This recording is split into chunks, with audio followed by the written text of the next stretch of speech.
आज जो हम लोग चैप्टर पढ़ने वाले हैं यह अपने ज्योग्राफी का चैप्टर नंबर 3 ड्रेनेज अपवाह। इस चैप्टर के बारे में हम पढ़ेंगे और इसमें बेसिकली इंडिया का जो रिवर सिस्टम है, इंडिया में कौन सी नदी कहाँ बहती है, वो सारी चीज़ें पढ़ेंगे।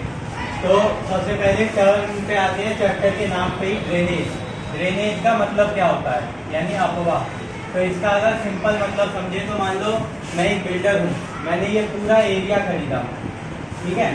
अब प्लॉट है ये, अभी यहाँ प्लॉट कटेंगे, उसके बाद यहाँ पे कॉलोनी बसेगी, उसके बाद जब कॉलोनी बस जाएगी तो मुझे वहाँ पे जो सीवेज का सिस्टम होता है यानी नालियों का सिस्टम वो भी करवाना पड़ेगा कि इन घरों से जब फीकल मैटर और वेस्ट निकलेगा तो वो नालियों के जरिए किस तरह बहेगा। तो मैं क्या करूँगा, पूरा एक सिस्टम प्लान करूँगा कि इस कॉलोनी में ड्रेनेज का यही मतलब होता है कि वो जो लिक्विड है फीकल मैटर वो किस तरह इससे पास आउट होगा इस कॉलोनी से।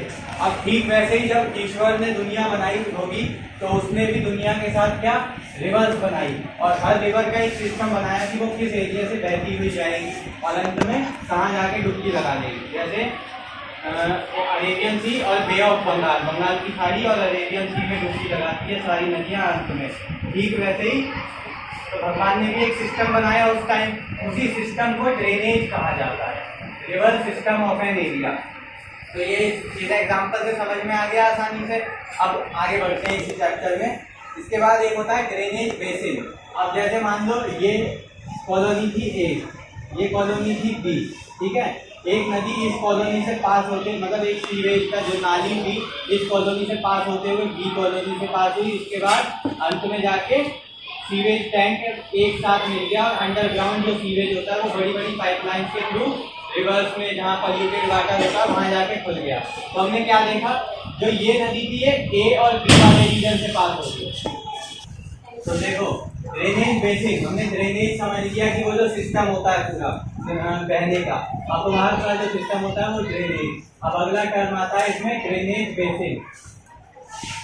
तो इसे समझने के लिए कैसे, ये बड़ा आसान है। जैसे हमें पता है कि जो गंगा बड़ी नदी है उसमें यमुना आके मिलती है, इधर से बेतवा, सोन, कोसी ये सारी नदियां आके मिलती है इसमें। तो हम क्या देख रहे हैं कि एक नदी में सारी आके अपना पानी क्या कर रही है, दान ट्रिब्यूट कर रही है। तो इसे क्या कहेंगे, और ये अंत में जाके कहाँ बंगाल की खाड़ी में डुबकी लगाती है अपनी गंगा। तो ये सारी जब मिल गई रिवर्स और ये अलग अलग एरिया से जब मिल रही है तो जिस एरिया से वो मिली है उस एरिया को कहेंगे, इस पूरे एरिया को, इस नदी का ड्रेनेज बेसिन। तो जैसे हमने देखा ये नदी ओ से आई, पॉइंट ओ से, मैथ्स वाले ट्रिक से समझते हैं। ओ से आई, ए से बहते हुए इसमें ई का पानी मिला, इधर से डी का, सी, बी और अंत में ये इस वाले पॉइंट पे जाके सारा पानी इकट्ठा हो गया। तो ये कहलाएगा अपना ड्रेनेज बेसिन। तो पहले ड्रेनेज बताया, किसी भी एरिया का रिवर सिस्टम। अब देखो दो टर्म बता चुका हूँ, पहले ड्रेनेज चैप्टर के बारे में, उसके बाद एक टर्म बताया ड्रेनेज बेसिन। अब ये टर्म इसलिए जरूरी है क्योंकि आगे जब हम नदियों के बारे में पढ़ेंगे, जैसे हम पढ़ेंगे सारी नदियां वेस्ट में यानी पश्चिम की दिशा में आएगी और उत्तर में बे ऑफ बंगाल में ड्रेन कर जाएगी, यानी अंत में जाकर उसमें मिल जाएगी। लेकिन कुछ नदियां ऐसी हैं जो उल्टी बहती है, जैसे नर्मदा और तापी, ये दो बड़ी नदियां हैं जो उल्टी बहती है। तो इन सबको समझने के लिए ये जो शुरू में टर्म है ना, ड्रेनेज बेसिन, वाटर डिवाइड, ये सब समझना पड़ेगा। अब वाटर डिवाइड का मतलब क्या होता है, जैसे मान लो एक टेबल है, मतलब प्लेट्यू है, टेबल टॉप लैंड, पठार कहते हैं शायद हिंदी में इसे।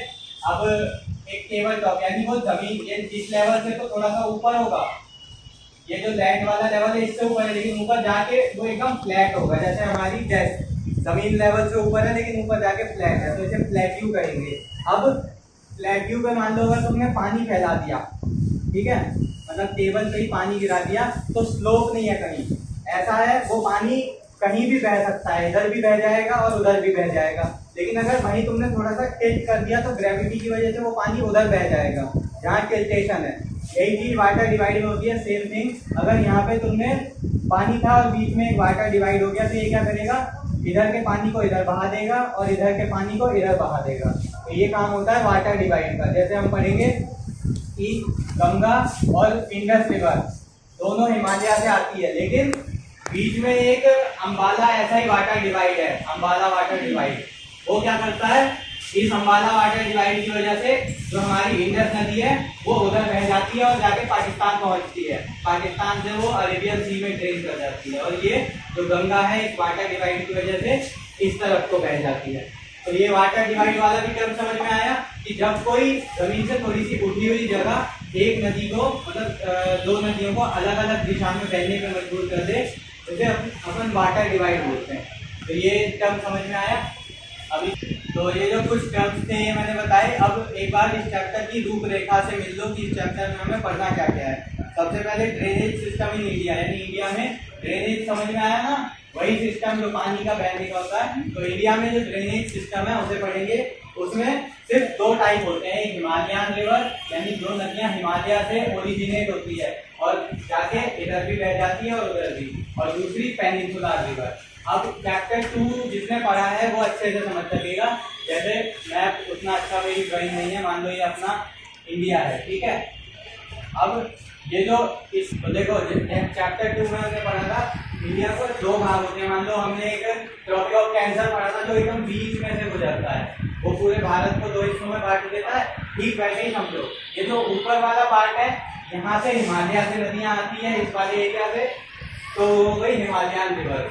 अब ये जो एरिया है मान लो ऐसे वाला कैसा दिख रहा है, एक ट्राइंगल दिख रहा है और ये तीन तरफ से पानी, ये है पेनिनसुलर इसे बोलते हैं। ऐसी जमीन जो तीन तरफ से पानी से घिरी हो उसे पेनिनसुलर कहते हैं।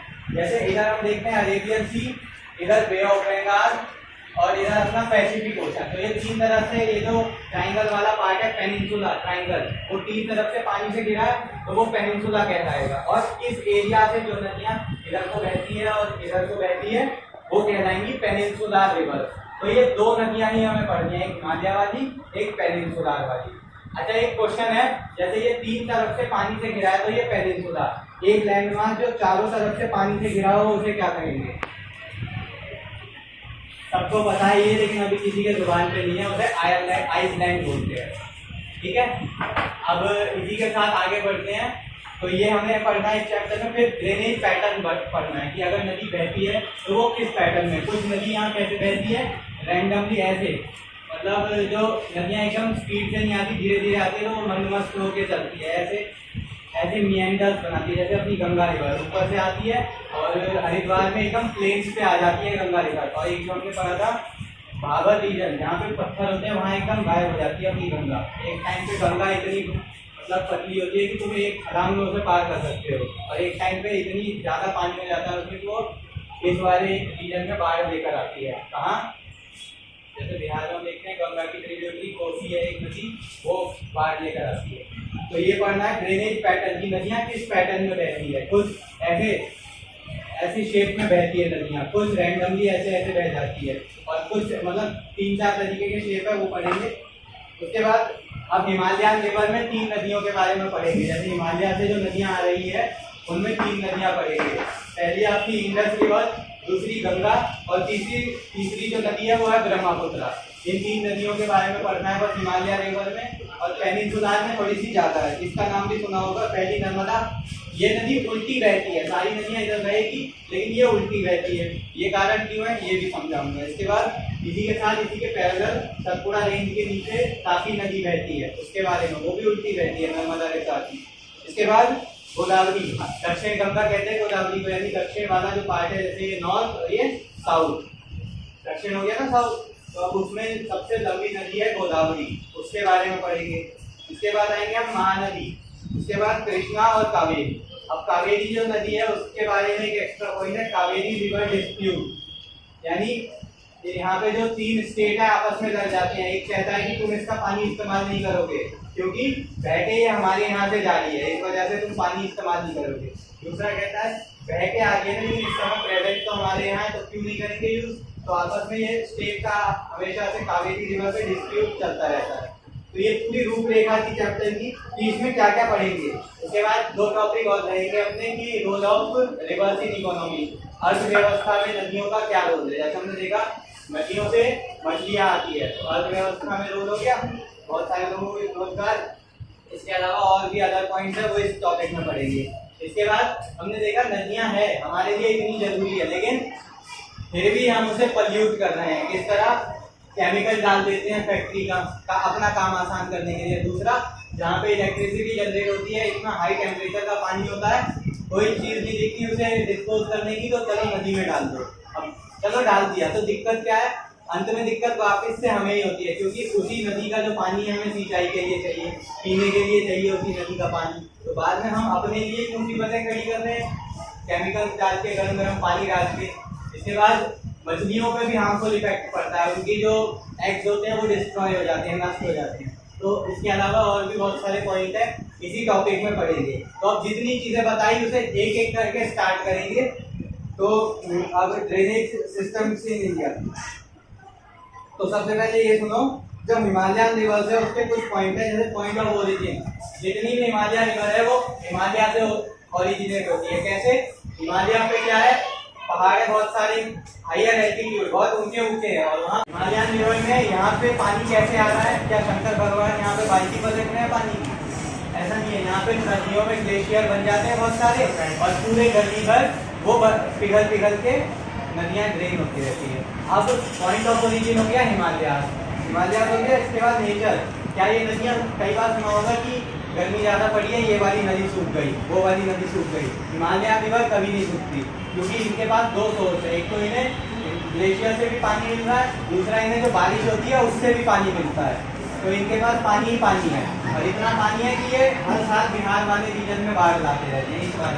इस वाले रीजन में हर साल बाढ़ आती है, और सबसे बड़ा कारण है इधर अपनी ब्रह्मपुत्रा, उस पर तो सबसे ज़्यादा पानी ब्रह्मपुत्रा रिवर कैरी करती है। ठीक है, आगे पढ़ेंगे इसके बारे में और डिटेल में। अब आगे सुनो, कोस, जितनी भी हिमालयन रिवर है बहुत लंबी होती है। जैसे हम पढ़ेंगे, गंगा अपनी 2500 किलोमीटर लंबी है, इंडस है 2900 किलोमीटर लंबी, लेकिन फिर भी गंगा को क्यों कहते हैं सबसे लंबी? क्योंकि इंडस जो है 2900 किलोमीटर लंबी है, लेकिन इंडिया में तो वो यहाँ चाइना तिब्बत से ओरिजिनेट होती है, अपने पाकिस्तान ऑक्यूपाइड कश्मीर में जाती है, अल्टीमेटली पाकिस्तान में उतर के पाकिस्तान में मिठानकोट में इसकी जो ट्रिब्यूटरी है, आगे बताऊंगा ट्रिब्यूटरी का क्या मतलब होता है। मिठानकोट में पाकिस्तान में मिलती है, और फिर अरेबियन सी एक नदी है उसमें ड्रेन कर जाती है। तो ये 2900 किलोमीटर और ये 2500, फिर भी गंगा को क्यों कहते हैं लंबी? क्योंकि इंडिया में तो इसका छोटा सा पार्ट ही ड्रेन हो रहा है, सबसे ज्यादा तो ये पाकिस्तान में हो रही है ना। उसके बाद आगे सारी रिवर जो है यहाँ से ओरिजिनेट होकर कहाँ इधर बह जाती है, बे ऑफ बंगाल में, लेकिन जो अपनी इंडस है, इंडस इस तरफ को बहती है अरेबियन सी में। क्यों बहती है वो भी समझाऊंगा। अभी बताया था ना, अम्बाला वाटर डिवाइड गंगा को इधर कर देता है और उसको उधर कर देता है, तो यही कारण है कि वो उधर बहती है। अब आगे और पढ़ेंगे इसके बाद अपना, तो ये चीज याद रखना, सारी हिमालयन रिवर बंगाल की खाड़ी में ड्रेन करेगी, लेकिन इंडस अरेबियन सी में ड्रेन करेगी, एक्सेप्शन है इंडस। इसके बाद अब जैसे ही हमने हिमालयन रिवर्स के बारे में पढ़ा, अब पेनिनसुला के बारे में भी पढ़ेंगे। तो इसमें क्या है, वेस्टर्न घाट सेकंड चैप्टर में पढ़ा था, ये जो वेस्टर्न घाट है, घाट मतलब पहाड़, यहाँ पे जो पहाड़ है इनसे ओरिजिनेट होती है सारी जो पेनिनसुला रिवर है। इसके बाद क्या है, सीजनल, इनका नेचर सीजनल होता है। इनके पास देखो, यहाँ पे तो चलो ग्लेशियर मेल्ट होते थे, पानी मिल रहा था, लेकिन इनका जो सोर्स ऑफ वाटर है सिर्फ और सिर्फ बारिश है। अगर बारिश नहीं हुई तो ये नदियाँ सूख जाती है। जैसे पढ़ा था यहाँ पे राजस्थान वाले रीजन में लूनी रिवर पड़ी थी, वो ड्रेन करती है, लेकिन अरेबियन सी तक पहुंच ही नहीं पाती, बीच में ही सूख जाती है लूनी जो होती है। तो अब देखो, इनके पास सिर्फ बारिश का पानी है, तो ये सूख जाती है, सीजनल होती है, और जब बारिश दोबारा होती है तो इनमें फिर पानी आ जाता है। इसके बाद अगला, ये छोटी होती है, इतनी हिमालयन रिवर्स के मुकाबले इतनी लंबी नहीं होती, लगभग 1100 किलोमीटर के आसपास सारी नदियां खत्म हो जाती है। इसके बाद क्या है अपना, एस्चुरीज बनाती है। ये एस्चुरीज का क्या मतलब है, जैसे हम देखेंगे कि जब गंगा यहाँ पे ड्रेन करने वाली होती है ना, तो ये अपनी डिस्ट्रीब्यूट, अब देखो कंफ्यूजन होगा, पहले मैं ट्रिब्यूटरी और डिस्ट्रीब्यूटरी बता देता हूँ। जैसे देखो, अपनी गंगा है, या तो तुम इंडस सुनो, जैसे ये इंडस यहाँ से निकली, अब इंडस में मिठानकोट वाले रीजन में इंडिया से हमारे चेनाब, रावी, सतलज, ब्यास, ये सारी नदियाँ मिली। जब मिली तो ये बड़ी हो जाएगी, थोड़ी सी पानी बढ़ जाएगा, तो अब जब ये सारी मिली तो ये सारी कहलाएगी इस नदी की ट्रिब्यूटरी, क्योंकि ये अपना पानी उसमें ट्रिब्यूट कर रही है, अपना दे रही है उसे। और वहीं हम देखेंगे कि जब इस नदी से वैसे निकलती तो नहीं है, इस नदी से अगर ऐसे एक नदी इधर निकल गई, एक इधर निकल के ऐसे करके अगर ड्रेन होती है, जैसे हम पढ़ेंगे जो गंगा है अपनी, गंगा बे ऑफ बंगाल में ड्रेन होने से पहले एक भागीरथी हुगली नाम की, जैसे ये गंगा जा रही है तो इससे एक अलग नदी अलग बहती है, तो ये क्या जाएगी गंगा की डिस्ट्रीब्यूटरी, क्योंकि ये गंगा से अलग हुई है। तो ट्रिब्यूटरी और डिस्ट्रीब्यूटरी समझ में आया। तो ये कंसेप्ट याद रखना, सारी नदियों में लगेगा ये कंसेप्ट, ट्रिब्यूटरी क्या है, डिस्ट्रीब्यूटरी क्या है।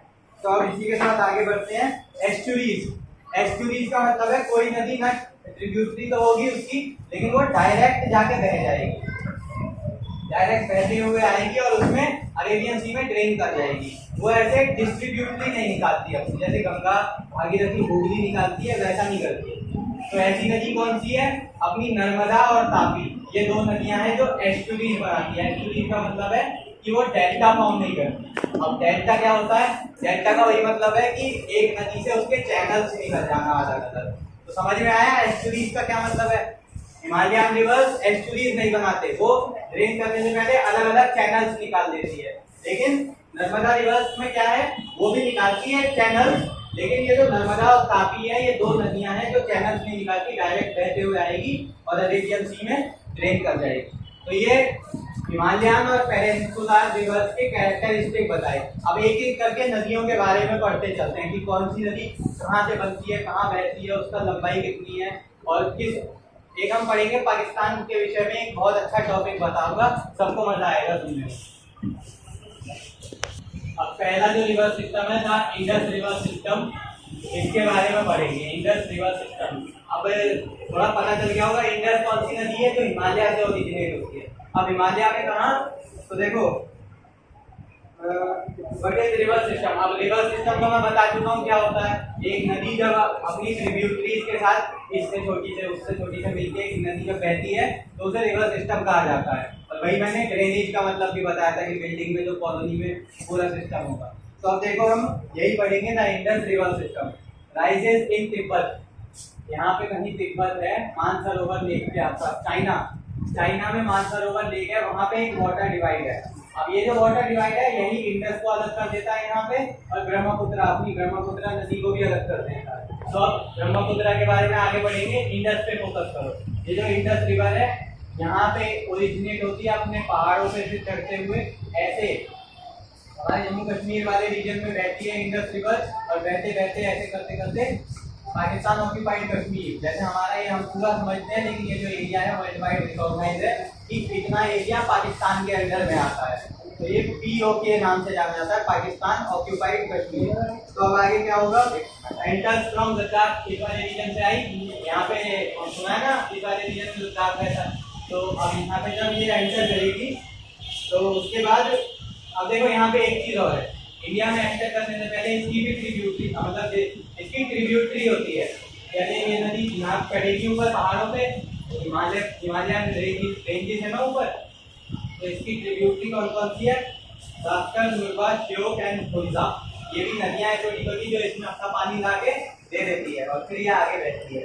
उसके बाद क्या है, अब देखो यहाँ पे जो मैं कई बार बता चुका हूँ, यहाँ पे गिलगिट बल्टिस्तान देखा है एक फिल्म में, जो वो छोड़ के आता है एक छोटी बच्ची को, गिलगिट बल्टिस्तान वाले रीजन में सुना है। उसी वाले रीजन में ये नदियाँ ऐसे पाकिस्तान में बहते हुए जाती है, और बहते बहते मिठानकोट वाले रीजन में हमारे इंडिया से ही ट्रिब्यूटरी होती है इसकी, जैसे रावी, ब्यास, सतलज और चेनाब, ये 4-5 नदियाँ हैं, ये सारी इसमें मिलती है। मिठानकोट पाकिस्तान में रीजन है, और उसके बाद अरेबियन सी में ये ड्रेन कर जाती है। इंडस रिवर सिस्टम से इतना सा ही है। अब अक्सर हम न्यूज़ में सुनते रहते हैं इसकी लंबाई क्यों कितनी है, इसकी ये फैक्ट्स है जो याद करने हैं। 2900 किलोमीटर लंबी है ये। इसे one of the longest river कह सकते हैं, लेकिन लॉन्गेस्ट नहीं कर सकते वर्ल्ड में। दुनिया में सबसे लंबी नदी कौन सी है, अपनी नाइल नदी सबसे लंबी है, लेकिन एक लंबी होती है और एक लार्ज होती है। डिफरेंस क्या है, मान लो एक तरह से हम इसे इससे बड़ी कह सकते हैं इंडस को। क्यों, क्योंकि ये मान लो सिर्फ, अब देखो अपना दिमाग चलाना, ये एक नदी है, ठीक है, ये हो गई नाइल। अब ये एक नदी है, ये अपनी इंडस। ज्यादा पानी किस नदी में होगा, इंडस में होगा, लेकिन लंबी कौन सी है ये। तो इस हिसाब से क्या कह सकते हैं, ये लार्ज है और ये लॉन्ग है। तो ये लार्ज और लॉन्ग में डिफरेंस समझ आ गया। अब आगे क्या होता है, 2900 किलोमीटर लंबी है। इसके बाद title over a third of Indus basin is located in India. इस पूरी नदी का 1/3 हिस्सा बहता है बस हमारे भारत में, ज्यादा इसका जो मेजर पार्ट है वो पाकिस्तान में बहता है। इसके बाद क्या है point, do you know Indus water treaty. अब इंडस वाटर ट्रीटी 1960, इससे पहले एक चीज सुनो, जैसे आप लोगों को पता है हमारे पाकिस्तान के साथ कितने अच्छे हमारी दोस्ती है हमारी पाकिस्तान के साथ, आए दिन हम मिठाइयाँ भेजते रहते हैं पाकिस्तान, इतनी अच्छी दोस्ती है। अब जब भी कोई डिस्प्यूट कोई बहस होती है तो सीधा हम क्या कहते हैं कि अगर पाकिस्तान ज्यादा कुछ कहेगा तो हम पानी रोक देंगे। और ये बात सच है, अगर हम किसी तरह ये पानी रोक दे तो अगले साल के अगले दिन पूरा पाकिस्तान हाथ जोड़ के खड़ा हो जाएगा। लेकिन उसके 3 कारण है कि हम ये पानी नहीं रोक सकते। सबसे पहली बात, क्यों नहीं रोकते, पानी है, कुछ टॉफी का पैकेट नहीं है, जेब में रखोगे पानी को, रोकोगे कैसे, डैम अलग चीज है। दूसरी बात क्या है, एक 1960 में इंडस वाटर ट्रीटी साइन हुई थी, इसके तहत हमारा जो भारत है इस नदी का सिर्फ 20% पानी इस्तेमाल करता है, बाकी सारा पानी पाकिस्तान में बह जाता है। ये थी इंडस वाटर ट्रीटी 1960 की। अब अगर मान लो हम पानी रोकते हैं तो इस ट्रीटी का वायलेशन होगा, ये ट्रीटी टूटेगी और वर्ल्ड वाइड पूरे वर्ल्ड में हमारी रिस्पेक्ट घटेगी कि ये देश ऐसा है जिसके साथ ट्रीटी करने का फायदा नहीं है, क्योंकि ये ट्रीटी को तोड़ देता है, तो इंटरनेशनल रिस्पेक्ट घटेगी। और तीसरी चीज क्या है, तुम किसी के साथ बुरा करोगे तो इधर से चाइना बैठा है, अब जब भी लड़ाई होती है तो चाइना पाकिस्तान एक नजर आते हैं हमें। अब चाइना के इधर से हमारी ब्रह्मपुत्र आ रही है अरुणाचल प्रदेश वाले रीजन में, अब हम इधर ऐसा करेंगे, चाइना भी हमारे साथ हो सकता है ऐसा ही करे, तो हमारा जो पूरा ये वाला रीजन है इसमें तो यही हमारी ब्रह्मपुत्र नदी है हमारी लाइफलाइन। चाइना जब ऐसा करेगा तो जैसे को पैसा हमें भी भुगतना पड़ेगा, तो ये कुछ कार्य सिस्टम था वो खत्म होता है। अब अगला जो है अपना गंगा रिवर सिस्टम वो पढ़ेंगे। ये जो कुछ फैक्ट मैंने बताया कहाँ से आती है, लंबाई कितनी है, इसकी ट्रिब्यूटरी बता दी। देखो ट्रिब्यूटरी याद रखना, रावी, चेनाब, सतलज, व्यास, इसके अलावा भी हरेक मेजर 4 है, ठीक है। अब ये इंडस रिवर सिस्टम अपना खत्म होता है, अब बढ़ जाते हैं अपने गंगा रिवर सिस्टम पे, ठीक है। तो हिमालयन रिवर में इंडस कंप्लीट करने के बाद दूसरी नदी पे आते हैं गंगा रिवर सिस्टम। तो देखो गंगा रिवर सिस्टम है, हिमालयन है, तो कहाँ से जब ओरिजिनेट होगी हिमालय से ही होगी, तो हिमालय से गंगोत्री ग्लेशियर, ग्लेशियर का मतलब समझते हो, इतना बड़ा बर्फ का टुकड़ा जो साल भर बहेगा और पानी देता रहेगा, ग्लेशियर बर्फ, बहुत बड़ी बर्फ, टेम्परेचर के हिसाब से वो बहेगा और पूरे साल पानी देगा। और तुमने सुना होगा ग्लेशियर अपने मेल्ट हो रहे हैं पोल्यूशन की वजह से, तो उससे भी पानी की कमी बढ़ रही है हमारी, तो अब वो अलग डिबेट है।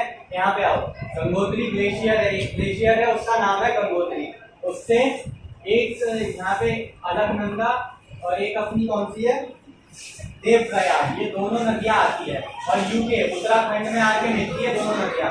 ये जो दृश्य है ना पहाड़ों के बीच में मिलती है, कभी देखना यूट्यूब या फोन पे, बहुत अच्छा लगता है। कैसा कि ये जो अपनी अलकनंदा है इसका पानी एकदम ऐसा होता है क्रिस्टल की तरह चमकीला, और ये जो है तो ये इसका थोड़ा सा गंदा होता है, तो हमें देखने को क्या मिलता है, इधर से इतना चमकीला और इधर से थोड़ा सा गंदा पानी मिल रहा है, तो ये चीज देख के मन भावन दृश्य होता है, ये बहुत अच्छा लगता है देखने में। तो जब ये यूके का मतलब यूनाइटेड किंगडम नहीं, उत्तराखंड में आके मिलती है, तो वहां से इनका नाम पड़ता है गंगा। जैसे हमने देखा अलकनंदा और कौन सी अपनी अलकनंदा और भागीरथी दो नदियां यूके में मिली, इसके आगे जब ये बहेगी तो इसे गंगा नाम से जाना जाएगा। तो इसका ओरिजिनेशन पॉइंट समझ में आया, गंगोत्री ग्लेशियर से निकली दो नदियां अलकनंदा और भागीरथी दोनों मिली, वो कहलाई गंगा। कहाँ मिली? उत्तराखंड में, ठीक है। अब आगे बढ़ो, हिमालय में गंगा ऐसी है प्लेन्स पे आ जाती है, एकदम प्लेन्स वाला रीजन समझा ना, नदर्न प्लेन्स, पूरा जो अपना ये वाला रीजन ऐसे हम देखते हैं नदर्न प्लेन्स, यानी वहाँ का जो लैंड है वो ऐसा रहता है। मान लो ये एक पहाड़ है, ठीक है, अब इस पहाड़ पे क्या है स्लोप दिख रहा है तुम्हें, ऊपर उतर नीचे आके ऐसे स्ट्रेट है थोड़ा, लेकिन क्या हुआ जब हमने सेकंड चैप्टर में पढ़ा था कि जब नदर्न प्लेन्स का फॉर्मेशन कैसे हुआ, यहाँ पे कुछ नहीं था, एकदम डिप्रेशन बन गया, यहाँ गड्ढा सा बन गया। अब जब हिमालय से नदी बहते हुए आई तो वो स्टेज मट्टी कण लेके आई छोटे छोटे, यहाँ डिपोजिट कर दिया। अब यहाँ बढ़ता जाएगा तो ये धीरे धीरे लेवल बढ़ेगा और इसके बराबर आ जाएगा, तो ये क्या कहलाएगा प्लेन एरिया। अब ये प्लेन हो गया, तो प्लेन कहलाएगा। तो तो वही है नदन प्लेन। अब गंगा जब नदन प्लेन में आती है तो ये क्या हरिद्वार में एकदम प्लेन्स पे बहती है, एकदम सामने एकदम नीचे नजर आती है हमें गंगा। इसके बाद क्या है अगला point, further coming of the plains river Ganga is joined by many tributaries। अब प्लेन से नीचे नीचे आते आते इसकी बहुत सारी ट्रिब्यूटरी, बताया था गंगा की ट्रिब्यूटरी जो अपना पानी। तो देखो अब बहुत सारी ट्रिब्यूटरी गंगा को ज्वाइन करती है, जैसे अब लेफ्ट बैंक और राइट बैंक। मैंने socialism in Europe and Russian revolution में बताया था नेवा नदी के बारे में कि हम कैसे पता करते हैं कि नदी का राइट बैंक कौन सा है और लेफ्ट बैंक, यानी सीधा किनारा और उल्टा किनारा।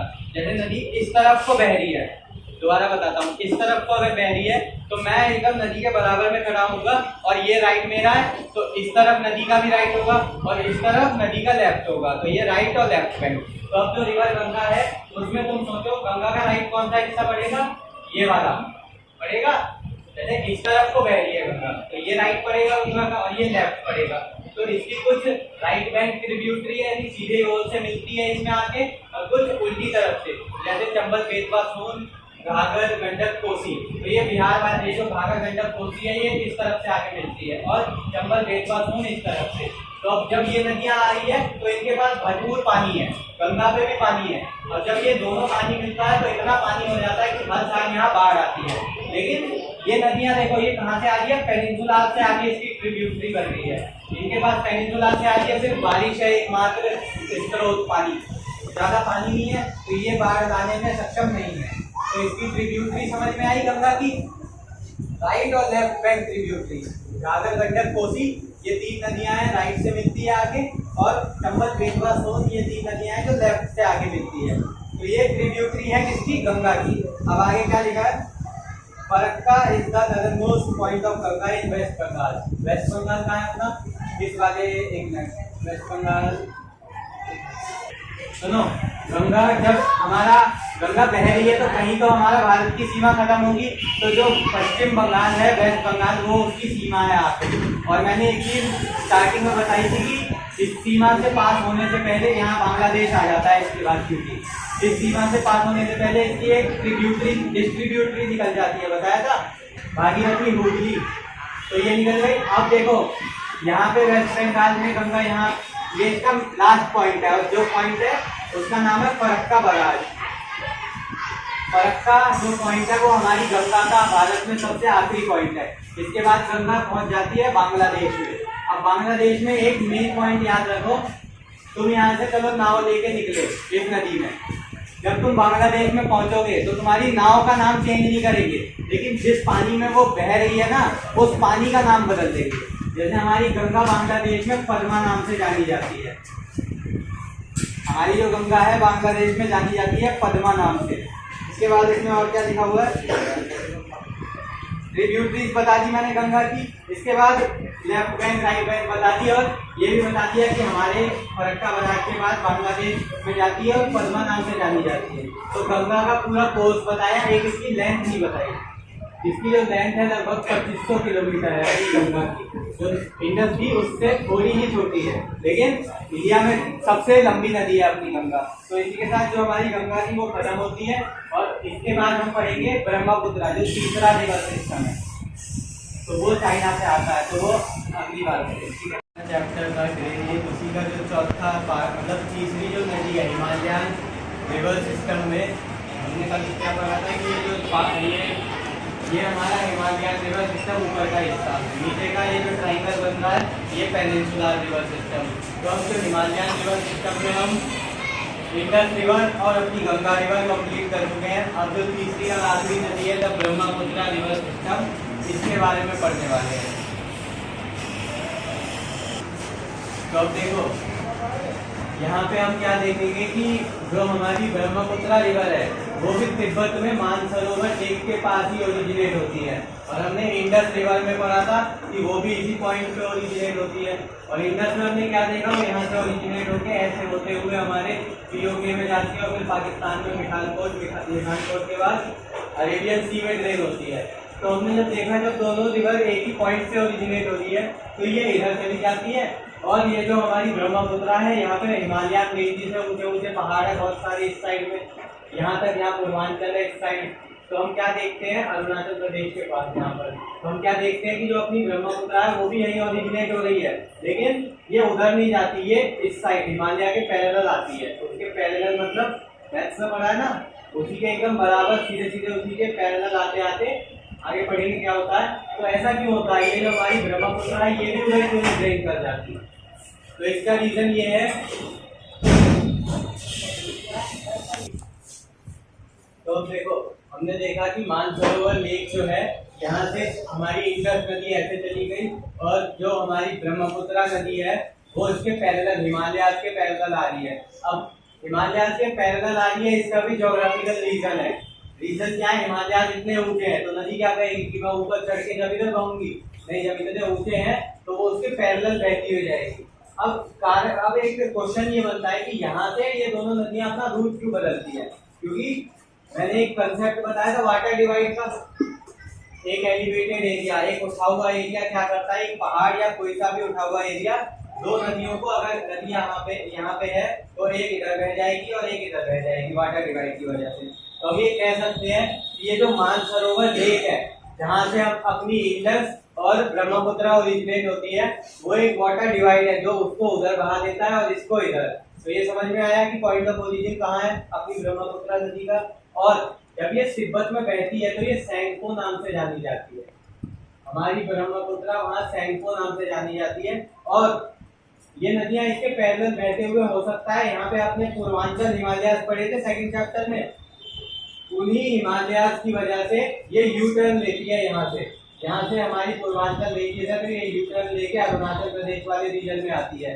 अगर पूर्वांचल हिमालयाज ना होते तो ये चाइना में ही कहीं उधर बहती हुई निकल जाती, लेकिन पूर्वांचल हिमालयाज की वजह से मान लो बीच में ऐसे पहाड़ है तो ये नदी ऐसे यू टर्न, और इसके यहाँ पे भी माउंटेन रेंजेस है बहुत सारी, तो ये नदी यहाँ पे यू टर्न लेके हमारे इंडिया में अरुणाचल प्रदेश वाले रीजन में एंटर करती है। और यहाँ सैंगपो जब यहाँ एंटर करती है तो ये दिबांग नाम से जानी जाती है हमारे अरुणाचल प्रदेश में, इसका नाम फिर बदल गया।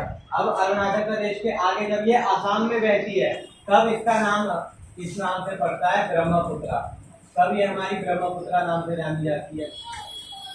तो ये कुछ पॉइंट मैंने बताए कि उसका ओरिजिन कहाँ है और इंडिया में कैसे एंटर होती है और किन किन नामों से हमारी ब्रह्मपुत्र नदी जानी जाती है। ठीक है, इसके बाद क्या है, जो हमने हिमालयन रेंजेस पढ़ी थी, नामचा बरवा वो पर्वत है यहाँ हिमालयन रेंजेस में जहाँ से ये यू टर्न लेती है, तो मैंने ये चीज समझाई आपको। इसके बाद यहाँ पे अच्छा एक कारण ये है, जब ये चाइना में बहती है तो इसके चाइना में जब बहती है तो वहाँ एकदम ये मिएंडर्स समझ लो बना देती है। मिएंडर्स का मतलब जब नदी में स्पीड कम रहती है तो वो मलमस्त होते हुए धीरे धीरे ऐसे ऐसे बहती है। सेम कंडीशन इसकी चाइना में है क्योंकि वहाँ इसके पास पानी कम होता है, ग्लेशियर से आ रही है और वहाँ चलो ग्लेशियर सिर्फ एकमात्र स्रोत हो गया, पानी थोड़ा सा कम है तो धीरे धीरे बहेगी। और यहाँ पे आके इसको दिबांग और लोहित दो नदियाँ हैं जो इसकी ट्रिब्यूटरी और डिस्ट्रीब्यूटरी भी बता चुका हूँ। दिहांग और लोहित इसकी दो ट्रिब्यूटरी है, दिबांग और लोहित।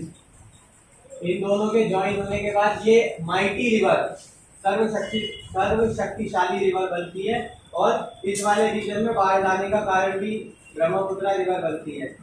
और एक तो हम ये देखते हैं इस वाले रीजन में बारिश बहुत ज्यादा होती है क्योंकि मानसून आते और जाते बहुत बारिश होती है इस वाले रीजन में, तो यहाँ पे इसमें पानी बहुत ज्यादा हो जाता है और चाइना में रिलेटिवली कम पानी रहता है क्योंकि यहाँ पे इसको डिस्ट्रीब्यूटरी भी ज्वाइन करती है। तो इसके बाद अब देखो रिवराइन आइलैंड क्या होता है, जब चाइना से ये बहते हुए आएगी, चाइना से बहते हुए आएगी तो हमने देखा था जब हिमालय से नदी आई, नदन प्लेन कल भी बताया था कैसे बने, ऐसे डिप्रेशन रहता है, नदियां आती है अपने साथ मट्टी भी लाती है और मिट्टी लाते लाते ये जो एक मिनट मान लो ऐसे है हिमालयाज है और ये ऐसा है डिप्रेशन है, यहाँ पे खड्डा रहता है, ऊपर से नदियां आई मिट्टी साथ में लेकर आई और धीरे धीरे क्या होगा मिट्टी बढ़ती जाएगी और ये लेवल अप होता जाएगा। तो सेम चीज हुई जब यहाँ पे ये मिट्टी लाती रहती है तो यहाँ रिवराइन आइलैंड बनता है डिपोजिशन से, सैंड और मिट्टी के डिपोजिशन से। रिवराइन आइलैंड क्या होता है, रिवराइन आइलैंड का मतलब है कि नदियों द्वारा जो मिट्टी लाई गई है उससे, मान लो यहाँ पानी है बहुत सारा और यहाँ पे मिट्टी बहुत सारी डिपोजिट होती गई बहुत सालों तक और एक ये एक लैंड मास बन गया यहाँ पे। लैंड मास बनने के बाद मतलब जमीन बन गई, और किससे बनी? नदियों के द्वारा जो मट्टी लाई गई, तो इसे हम कहते हैं रिवराइन आइलैंड, जो रिवर के द्वारा बनाया गया है। और एक फैक्ट याद रखो कि वर्ल्ड का सबसे बड़ा रिवराइन आइलैंड अपनी ब्रह्मपुत्र नदी के ऊपर ही बना हुआ है। ये एक फैक्ट याद रखने वाली चीज है। इसके बाद the river overflows its bank causing widespread devastation due to flood in Assam और बंगाल। अब देखो मैंने बताया कि वहाँ पानी कम है और डिस्ट्रीब्यूटरी भी नहीं है इतनी, और इंडिया में ये दो डिस्ट्रीब्यूटरी बन जाती है अपनी ब्रह्मपुत्र की। तो ये असम और वेस्ट बंगाल वाला जो रीजन है, यहाँ बाढ़ लाने का कारण बनती है ब्रह्मपुत्र नदी, क्योंकि दो नदियां और मिल गई और पानी बढ़ गया है इसमें। अब आगे क्या है इसमें? The Brahmaputra is marked by huge deposits of sand on its bed causing the river bed to rise. वही रिवराइन आइलैंड वाला जो मट्टी अपने साथ लाती है, तो रिवराइन आइलैंड बन जाता है। इसके बाद अब देखो ये यहाँ वेस्ट बंगाल में आ गई, लेकिन अपनी सीमा तो इधर खत्म हो गई। अब सीमा खत्म हो गई, लेकिन नदी रुकेगी थोड़ी। जैसे हमने देखा कि नदी निडर होती है, वो इंडस रिवर का ही देख लो, पाकिस्तान में जाती है वो नदी, नदी किसी से नहीं डरती, तो वो पाकिस्तान में भी जाती है। सेम चीज ब्रह्मपुत्र के साथ है। बंगाल एकदम उसका खत्म हो जाता है हमारी इंडिया की पॉलिटिकल बाउंड्री, तब वो बांग्लादेश में एंटर करती है। अब देखो गंगा भी करती है इधर से बांग्लादेश में एंटर, इधर से अपनी ब्रह्मपुत्र भी करती है। तो गंगा का नाम क्या बताया था बांग्लादेश में? गंगा का नाम पद्मा चेंज हो जाता है। और जब बांग्लादेश यहाँ पे एंटर करती है, तो बांग्लादेश सिंपल सा है, देखो इधर गंगा और इधर अपनी ब्रह्मपुत्र। इधर से गंगा गई तो इसका नाम हो गया पद्मा बांग्लादेश में, इधर से ब्रह्मपुत्र आई तो ब्रह्मपुत्र का नाम चेंज हो जाता है। जैसे हमने यमुना सुना होगा, यमुना एक अलग नदी है, लेकिन जो अपनी ब्रह्मपुत्र है उसका नाम बांग्लादेश में जमुना हो जाता है।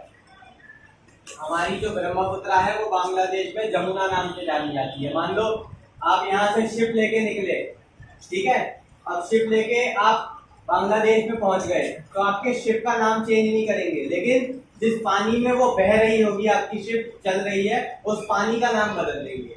तो हमने देखा कि अपनी गंगा पद्मा और जो ब्रह्मपुत्र है वो जमुना नाम से जानी जाती है। इसके बाद अब जब इन दोनों नदियों का मिलन होता है, तब ये नदियां जब बांग्लादेश में मिल जाती है, तब ऑलमाइटी, इसमें भी इतना पानी, इसमें भी इतना पानी, फिर पानी ही पानी। और फिर जो नदी मेघना, यानी ये एक बड़ी लार्ज रिवर, ये भी लार्ज रिवर, दोनों के मिलने से जो बनती है उसे मेघना नाम से जाना जाता है। ठीक है, मेघना का मतलब है मेघ, बड़ा, तो दोनों के मिलन से जो नदी बनी वो मेघना। तो इसी के साथ अपना जो ब्रह्मपुत्र रिवर सिस्टम था वो खत्म होता है, और हमने जो पूरी हिमालयन रिवर सिस्टम था वो खत्म कर दिया। पहले इंडस पड़ी, उसके बाद अपनी गंगा पड़ी, अब ब्रह्मपुत्र। इसी के साथ हिमालयन रिवर सिस्टम खत्म, और फिर हम पेनिनसुलर रिवर सिस्टम पढ़ेंगे। तो अगला हिमालयन कंप्लीट करने के बाद हम आते हैं पेनिनसुलर रिवर सिस्टम। पेनिनसुलर का मतलब बता चुका हूँ, लेकिन फिर एक बार बैक ऑफ द माइंड से उसे वापस लेकर आते हैं, दोबारा बताता हूँ। पेनिनसुला का मतलब क्या होता है? एक ऐसा जमीन का टुकड़ा। पेनिनसुला पहले तो ट्राइंगल समझ लो, तो हमारा ये दिख रहा है जो सदर्न पार्ट है वो ट्राइंगल जैसा है, कुछ है। तो अब देखो पेनिनसुला का मतलब होता है एक ऐसा जमीन का टुकड़ा, a landmass which is covered by water from its three side, यानी जो तीनों साइड से वाटर से घिरा हुआ हो, ऐसा लैंडमास कहलाता है पेनिनसुला। अब देखो अपना जो ये वाला पार्ट है, इधर बे ऑफ बंगाल, नीचे इंडियन ओशन, और इस साइड में अरेबियन सी, तीन तरफ से पानी से घिरा है, तो ये कहलाएगा पेनिनसुला। और इस पार्ट में जो नदियां हैं वो नदियां कहलाएंगी पेनिनसुलर रिवर्स। तो अब वही पढ़ने वाले हैं हमने ऊपर का पढ़ लिया, और नीचे का रिवर सिस्टम पूरा पढ़ते हैं। तो सबसे पहले कुछ क्वालिटी मेन फीचर बता देता हूँ पेनिनसुलर रिवर सिस्टम के। तो सबसे पहला फीचर है most of the peninsular river originate from Western Ghat. Western Ghat, eastern Ghat second chapter में पढ़ा था, यानी यहाँ से इस वाले रीजन से बहुत सारी, करीब यहाँ से अमरकंटक हिल्स पड़ता है ऊपर, यहाँ सतपुड़ा रेंज। तो देखो वेस्टर्न घाट पे ज्यादातर जो अपनी पेनिनसुलर रिवर है वो ओरिजिनेट होती है। कैसे ओरिजिनेट? इनका सबसे मेन इन नदियों का सोर्स ऑफ वाटर क्या होता है? बारिश का पानी और लेक समझ लो। तो इनका जो मेन सोर्स ऑफ वाटर है वो है बारिश का पानी। इसके बाद इसके इसके बाद है अगला point, Western Ghat act as a water divide in peninsular India. अब ये जो वेस्टर्न घाट है ये भी एक वाटर डिवाइड की तरह काम करता है। जैसे दो नदियां इधर बह जाएंगी और भी छोटी छोटी नदियां आती, सुवर्ण रेखा, भारतपुजा ऐसी, लेकिन जो दो मेन नदियां पड़ेंगे वो है नर्मदा और तापी, जो उल्टी बहती है। अब बाकी नदियां इधर क्यों बहती है मैं ये भी बताऊंगा। तो देखो, वेस्टर्न घाट से ओरिजिनेट होके ज्यादातर नदियां इधर बे ऑफ बंगाल में ड्रेन कर जाती है, और दो नदियां और कुछ छोटी छोटी नदियां हैं वो छोटी है साइज में, इस वजह से उन्हें पड़ते नहीं है इतना। बाकी नर्मदा और तापी इधर ड्रेन करती है अरेबियन सी में, ठीक है। इसके बाद अगला पॉइंट है, all the major rivers originated from Western Ghat and flows towards east forms delta. अब डेल्टा और एस्चुरीज मैंने कल समझाया था। डेल्टा का मतलब नदी जब मेन जो अपना समुद्र है उसमें मिलने से पहले नदी जब ऐसे डिस्ट्रीब्यूटली निकाल देती है, अलग अलग निकालती है, कल बताया था, तो वो क्या बना देगी, डेल्टा। और एस्चुरीज का मतलब वो ऐसा नहीं करती, वो सीधा जाती है और सीधा जाके बह जाती है, सीधा डुबकी लगा देती है जाके मेन समुद्र में। तो ये एस्चुरीज और डेल्टा का डिफरेंस था। तो इसमें क्या दिया गया है हमें कि जो ज्यादातर पेनिनसुलर रिवर्स है वो ईस्ट की तरफ, ईस्ट वेस्ट पड़ा है, ईस्ट ये हो गया अपना ईस्ट, ये वेस्ट, और ये रीजन नॉर्थ कहलाएगा, और ये साउथ। तो ज्यादातर जो पेनिनसुलर रिवर्स है वो ईस्ट में बहती है और बे ऑफ बंगाल में ड्रेन करती है। लेकिन दो एक्सेप्शन है, नर्मदा और तापी, वो यहाँ ओरिजिनेट होकर वेस्ट में बहती है और अरेबियन सी में ड्रेन करती है। तो ये मेन फीचर्स थे इनके। अब नर्मदा और तापी लॉन्ग रिवर्स है जो एस्चुरीज बनाती है। ये जो नर्मदा और तापी है ये एस्चुरीज यानी इस वाले पैटर्न में बहती है, और बाकी जितनी भी पढ़ेंगे वो इस पैटर्न में बहती है, ठीक है। इसके बाद क्या है, पेनिनसुलर रिवर में कौन कौन सी नदियां पड़ेंगे। हम पढ़ेंगे नर्मदा के बारे में, तापी, गोदावरी, महानदी, कृष्णा और कावेरी, ये सारी पढ़ेंगे। इसके बाद इकोनॉमी में क्या रोल है इनका वो पढ़ के, और रिवर पोल्यूशन का पढ़ के टॉपिक अपना ये चैप्टर खत्म हो जाएगा। तो जो अपनी पहली नदी है द नर्मदा बेसिन, उसे यहाँ से स्टार्ट करते हैं, द नर्मदा बेसिन, TNB। तो देखो इसमें क्या है, rises in Amarkantak hills, flows west in rift valley due to fault. अब देखो एक मैं कारण पूछ सकता हूँ आप लोगों से कि ये नदियाँ इधर ही क्यों बहती है। ज्यादातर नदियाँ यहाँ मान लो इस पॉइंट से ओरिजिनेट हुई, तो ये इधर ही क्यों बह रही है। अब एक एग्जांपल मैंने दिया था प्लेट्यू का, मान लो एक टेबल है, एकदम ऊपर से टेबल टॉप है। तो देखो एक टेबल है, इसमें अगर तुम पानी गिरा देते हो, मान लो आधा गिलास पानी गिराया, तो ये पानी देखो टेबल टॉप है, ये पानी में ग्रेविटेशनल फोर्स के कारण भी कहीं भी बह सकता है, उधर भी लेकिन इधर और इधर भी। तो ये नदियाँ इधर ही क्यों बहती है। तो एक चीज बता देता हूँ, शायद ही किसी को पता होगा कि हमारा जो ये पेनिनसुलर पार्ट है ना, ये थोड़ा सा इस साइड में टिल्टेड है। यानी कैसे समझाऊं, जैसे मान लो ये है तो ये थोड़ा सा ऐसे टिल्टेड है और ये स्लोप बना हुआ है, ऊपर से तो प्लेन है और यहाँ से थोड़ा सा ऐसे इस साइड को टिल्टेड है। और जब ऐसे टिल्टेड है तो यहाँ से जो ओरिजिनेट होगी मान लो ऐसे है, तो वो ग्रेविटेशन की वजह से इधर को बहेगी। ऐसा समझ लो 3D में कि ये जो पार्ट है इसे थोड़ा सा यहाँ से तोड़ के ऐसे उठा दो, जब उठा दोगे तो ये कैसा ऐसा हो जाएगा, मतलब जैसे इस पे ये रखा हुआ है, तो इसको अगर ऐसे कर दोगे और नदी यहाँ ओरिजिनेट हो रही है तो ग्रेविटी की वजह से ये इधर बहेगी। सेम चीज यहाँ पे है, ग्रेविटेशनल फोर्स के कारण ही सारी नदियाँ इधर बहती है। तो अब जब ये नदियाँ इधर बह रही है तो नर्मदा और तापी उल्टी क्यों बहती है, ये भी एक क्वेश्चन बनता है कि जब ये टेढ़ा है तो उन्हें भी इधर बहना चाहिए, क्योंकि वो रिफ्ट वैली में बहती है। यहाँ पे हम देखेंगे जो नर्मदा है ऊपर विंध्याचल रेंज है, यानी बीच में भी पहाड़ है हमारे इंडिया के, विंध्याचल रेंज, और नीचे सतपुड़ा रेंज है एक अपनी, इसके बीच में बहती है हमारी जो नर्मदा है, और बीच में बहती है। तो ये अब मान लो पीछे पहाड़ है, ऐसा इमेजिन करो, यहाँ पे मेरा हाथ पहाड़ है और ऐसे मैंने स्लोप बना रखा है। अब उठा हुआ तो है लेकिन ये इस साइड को इसलिए बहती है क्योंकि यहाँ पे भी स्लोप बना हुआ है पहाड़ के कारण, रिफ्ट वैली में बहती है, इस वजह से ये उल्टी बहती है। कौन, नर्मदा और तापी। तो अब नर्मदा में क्या है, अमरकंटक हिल्स में ये ओरिजिनेट होती है वेस्टर्न घाट में। मान लो यहाँ अमरकंटक हिल्स है। अब देखो एक मैं आपको स्पंज का एग्जांपल देता हूँ कि इसके पास इतना पानी कैसे आता है, नर्मदा के पास पानी कहाँ से आया। मान लो किसी साल बारिश नहीं हुई फिर भी नर्मदा के पास पानी कैसे आया, क्योंकि कुछ नदियों को पानी मिलता है स्पॉन्ज माउंटेन से, जैसे ये अमरकंटक हिल्स से ओरिजिनेट होती है, अमरकंटक पहाड़ से। तो देखो ये पहाड़ कैसा है, मान लो ये पहाड़ है, ठीक है, खूब बारिश हुई, इसने पानी सोख लिया। इसके इस लेवल, जैसे मिट्टी में पानी डालते हैं वो सोख लेता है, तो ठीक वैसे ही इस पहाड़ ने पानी सोख लिया बहुत सारा। लेकिन मिट्टी क्या करती है, वो पानी को सोख के जितना नीचे हो सके भर लेती है, तो इससे हमारा ग्राउंड वाटर लीकेज होता है। लेकिन ये पहाड़ ऐसा है जिसके एक लेवल ऐसा आता है जहाँ पे इतनी हार्ड रॉक है कि उसके नीचे पानी नहीं जा पाता। अब जब पानी उसके नीचे नहीं जा पाता तो इस रीजन में पानी स्टोर होता है, और जब यहाँ स्टोर हुआ पानी तो वही पानी, अब एक स्पंज देखा है, मान लो जो बेड में जो गद्दे लगते हैं उसको पानी में डुबाओ, वो पानी सोख लेगा पूरी तरह, और उसको दबाओ मत, सिर्फ टेबल पे रख दो, तो वो क्या करेगा, धीरे धीरे पानी बहाता रहेगा, और उसे एक साथ दबा दोगे तो सारा बहा देगा। लेकिन नहीं दबाओगे तो धीरे धीरे पानी बहेगा। सेम चीज अमरकंटक हिल्स में होती है, ये धीरे धीरे पानी बहाता है और यहाँ से जो नर्मदा है उसे पानी मिलता रहता है रेगुलर।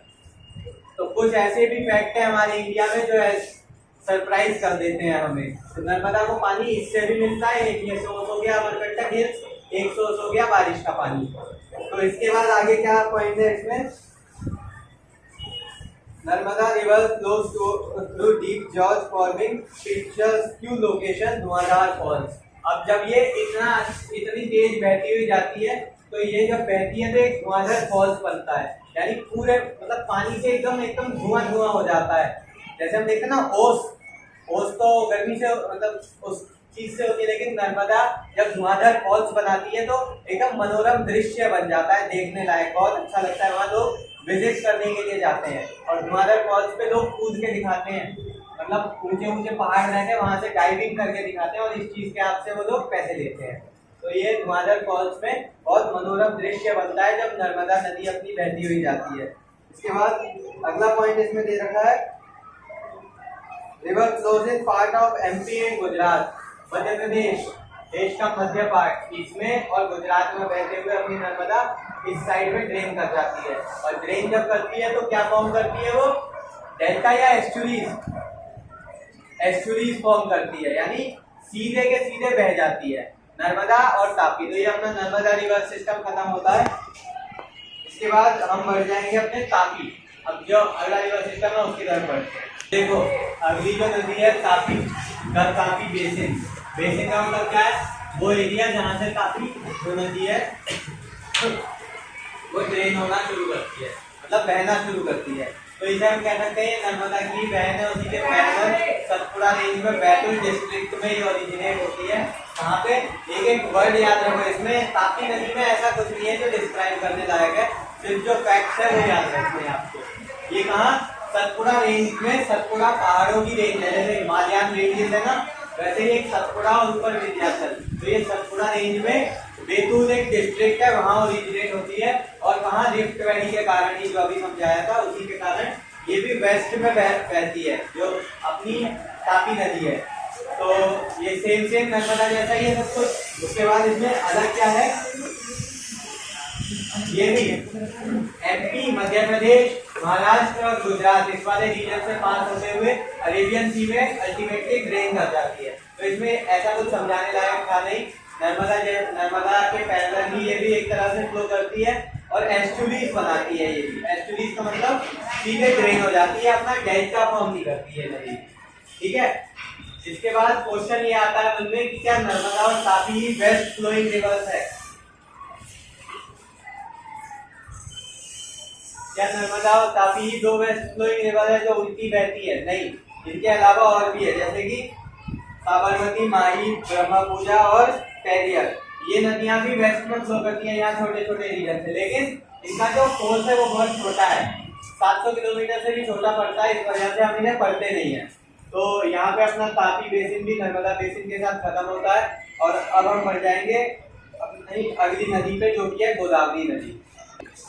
तो अगला जो अपना टॉपिक है वो है द गोदावरी बेसिन। तो अब गोदावरी के बारे में सबसे पहला पॉइंट मैं ये बताता हूँ, largest peninsular river covers a large area along with its tributary. यानी जैसे हमने देखा कि गंगा इंडिया की सबसे लंबी नदी गंगा है, ठीक वैसे अगर हम साउथ की बात करते हैं तो दक्षिण, हिंदी में दक्षिण किसे कहते हैं? साउथ को। तो दक्षिण में जो सबसे लंबी नदी है वो है अपनी गोदावरी नदी।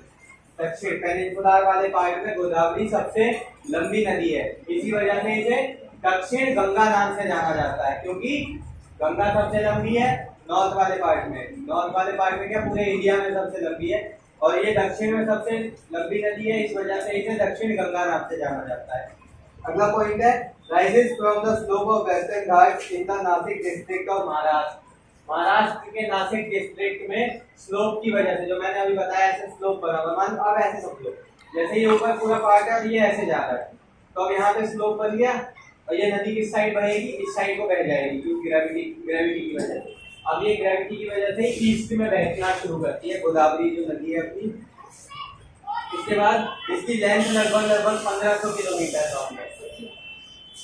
तो देखो अब जो हम ये पेनिनसुला रिवर्स पढ़ेंगे ना, इनके बारे में ऐसा कुछ ज्यादा डिटेल में नहीं है, छोटी छोटी चीजें पढ़ेंगे, कहाँ से ओरिजिनेट होती है, उसकी लेंथ कितनी है, ठीक है। तो ये सारी चीजें मेन पॉइंट्स पढ़ते हैं इसमें। तो गोदावरी की जो लेंथ है अपनी नदी की वो 1500 किलोमीटर लंबी है, और दक्षिण में सबसे लंबी लेंथ है इसकी 1500 किलोमीटर। इसके बाद इसमें क्या दे रखा है, about 50% of drainage basin covers by Maharashtra, यानी इसका जो 50% ड्रेनेज बेसिन, यानी ड्रेनेज बेसिन का मतलब है जैसे मान लो महाराष्ट्र हो गया, ठीक है।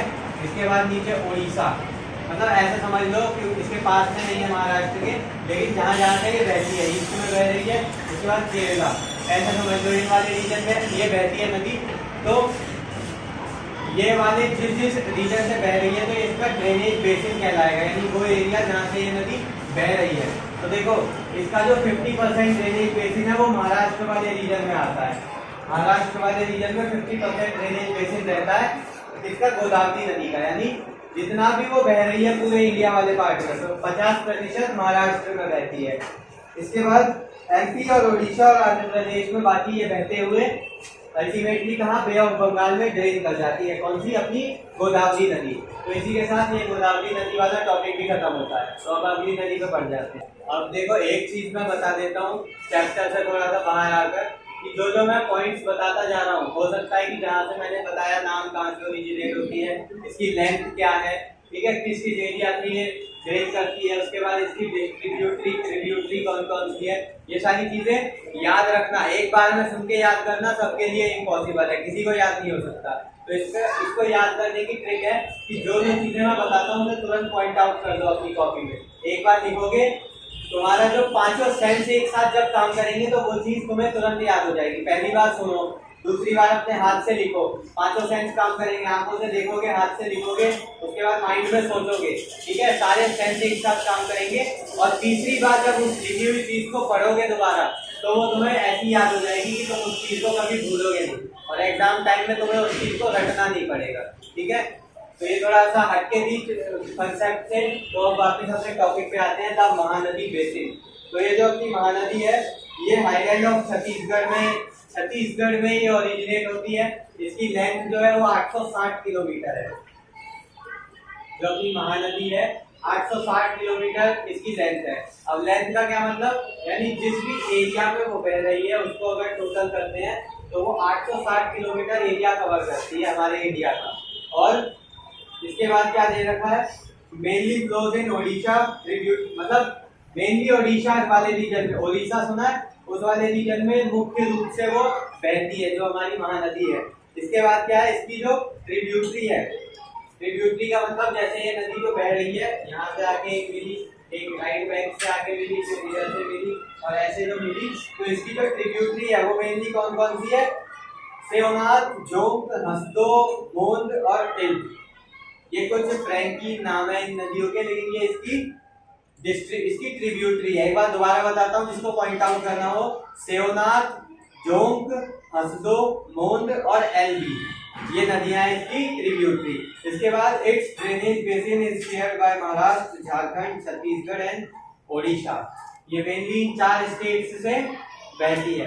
तो ये मैंने लेंथ बता दिया, कहाँ ओरिजिनेट होती है, छत्तीसगढ़ में। उसके बाद किस किस एरिया से बहते हुए जाती है वो समझा दिया, और इसकी ट्रिब्यूटरीज के बारे में बता दिया। तो जो जो फंडामेंटल्स है वो मैं आपको बताते चल रहा हूँ। तो इसी के साथ महानदी बेसिन भी खत्म। अब जो 2-3 अपनी नदियां और बची है आगे उसको कंटिन्यू करते हैं।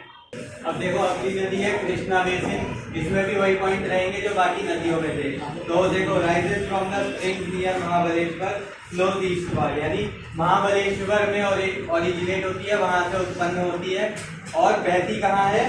ईस्टवर्ड, ईस्ट में बहती है, ये भी ईस्ट की साइड, पूर्व की साइड बहती है। इसके बाद its drainage is shared by Maharashtra, Karnataka and Andhra Pradesh. इसका जो ड्रेनेज बेसिन है महाराष्ट्र, कर्नाटक और आंध्र प्रदेश वाले रीजन से होते हुए गुजरता है। ठीक है, तो ये इसका ड्रेनेज बेसिन कहाँ से? महाराष्ट्र, कर्नाटक और आंध्र प्रदेश, इन 3 जगहों से होते हुए ये नदी बहती है। इसके बाद इसकी ट्रिब्यूटरीज जो है वो है तुंगभद्रा, कोनियाना, घाटप्रभा, मूसी और भीमा। ये जो भीमा है ये इसकी वेल नोन ट्रिब्यूटरी है, और इसकी जो अदर ट्रिब्यूटरीज है वो भी मैंने बता दी, एक बार दोबारा बता देता हूँ। तुंगभद्रा, कोनियाना, घाटप्रभा, मूसी और भीमा, ये इसकी ट्रिब्यूटरी है, इसकी अपनी कृष्णा बेसिन, कृष्णा नदी की। उसके बाद it's flows over the distance of 1400 kilometre and drain into Bay of Bengal. इसकी जो लेंथ है वो 1400 किलोमीटर। गोदावरी से छोटी है, बड़ी छोटी, क्योंकि हमने गोदावरी पढ़ी थी 1500 किलोमीटर की, उससे छोटी है, और drain into Bay of Bengal. Ultimately इस लेंथ को हाथ में लेते हुए ये बे ऑफ बंगाल में ड्रेन कर जाती है, और ये नदी अपनी कृष्णा नदी। तो इसी के साथ ये भी खत्म होती है। ओरिजिनेशन पॉइंट, लेंथ बताई, ड्रेनेज बेसिन बताया कहाँ से ड्रेन होती है, और अल्टीमेटली कहाँ डुबकी लगा देती है वो भी बताया। तो इसी के साथ ये नदी भी खत्म होती है, कृष्णा। अब अगली नदी पे आगे बढ़ जाते हैं। तो देखो, ये जो कृष्णा बेसिन है ये ब्रह्मगिरी, कावेरी। हाँ, तो देखो जो ये अपनी कावेरी बेसिन है, कावेरी नदी है, ये ब्रह्मगिरी रेंज में ओरिजिनेट होती है, वेस्ट ईस्टवर्ड फ्लो होती है। ईस्टवर्ड फ्लो होने के बाद कर्नाटक वाले रीजन में ओरिजिनेट होती है, और ब्रेक कहाँ करती है? बे ऑफ बंगाल ब्रेक करेगी, क्योंकि ये पेनिनसुला रिवर का इस साइड वाला पार्ट है। इसके बाद अगला पॉइंट हमें क्या दे रखा है इसमें? The total length of river is about 760 kilometre, यानी जो इस रिवर का टोटल एरिया है वो 760 किलोमीटर, यानी इतनी इस रिवर की लेंथ है। लंबाई जो है हमारी कावेरी नदी की वो है 760 किलोमीटर। इसके बाद इसकी मेन ट्रिब्यूटरीज कौन कौन सी है? अमरावती, भवानी, हेमावती, काबिनी। अमरावती, भवानी, हेमवती, काबिनी, ये इसकी ट्रिब्यूटरीज है। 4 ट्रिब्यूटरी है इस वाली नदी की। उसके बाद ये किस किस रीजन से बहती है? तो वो रीजन है अपने कर्नाटक, केरला और तमिलनाडु, और यही है एक इंटर स्टेट डिस्प्यूट का रीजन, यानी ये जो कर्नाटक,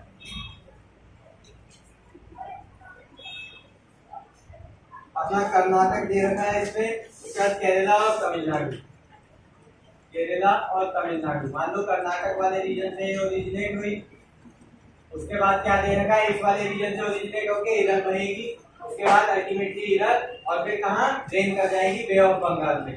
लेकिन इन्हीं के बीच में आपस में बहस चलती रहती है तीनों स्टेट्स में, क्योंकि हम देखते हैं इस वाले रीजन में सिर्फ एक यही जो नदी है वो लाइफ लाइन है। इसी नदी से सबका जो रिसोर्स है पानी का जो स्रोत है वो ये नदी ही फुलफिल करती है ज्यादातर।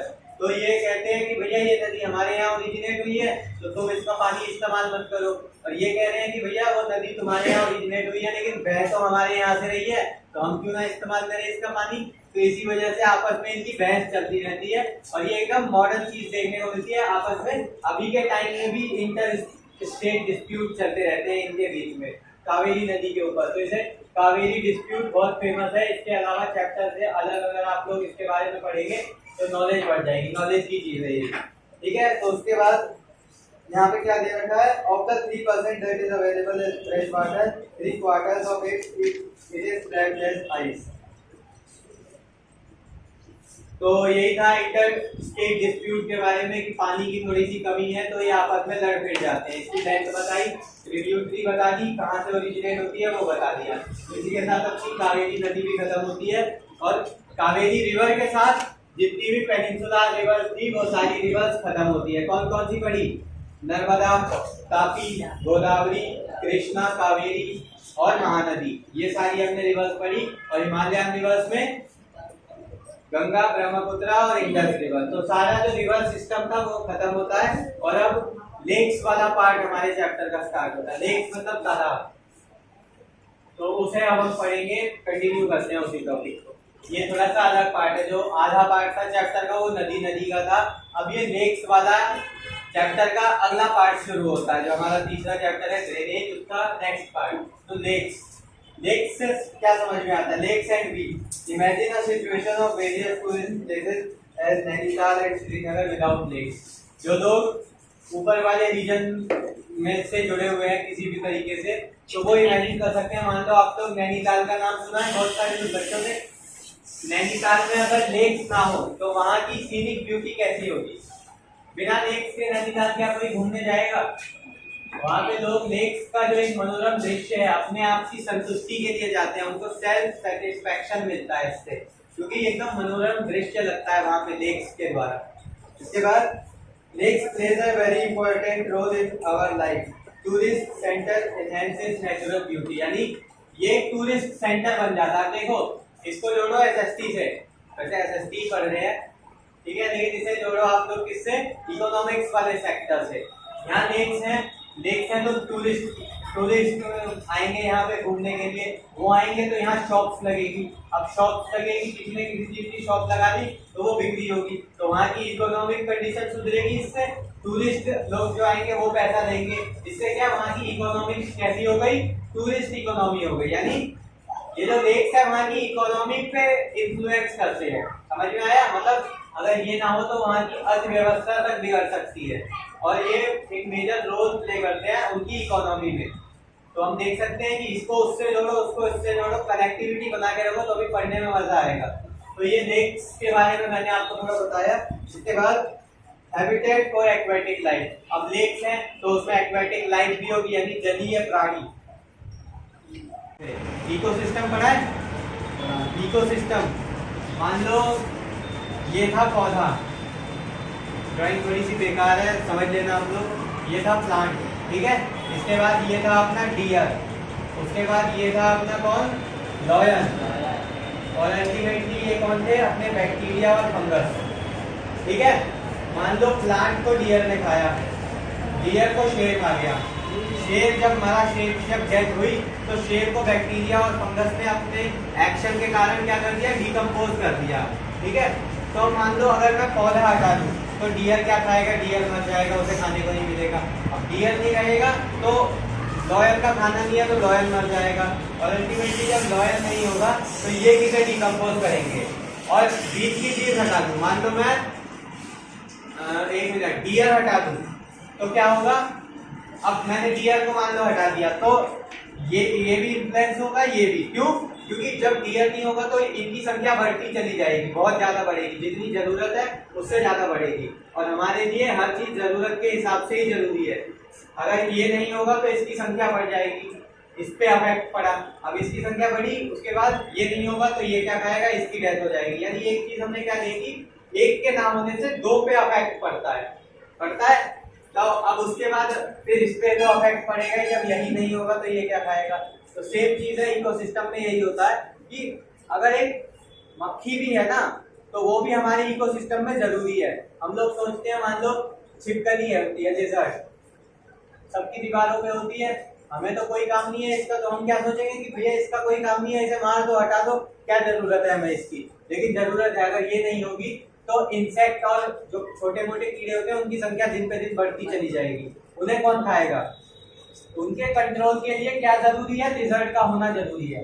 ये जरूरी नहीं है कि अगर हमें पता ना हो तो उसकी इम्पोर्टेंस नहीं है, ये जरूरी नहीं है। तो उसकी इम्पोर्टेंस हर चीज में है, बस गलती क्या है? हमारी समझ में गलती है। तो सेम चीज यहाँ है कि अगर लेक्स नहीं होंगे तो जलीय प्राणी की लाइफ अफेक्ट होगी, उनकी लाइफ पे इफेक्ट पड़ेगा। तो उनका जो नेचुरल हैबिटाट होता है, नेचुरल हैबिटाट का मतलब पता है?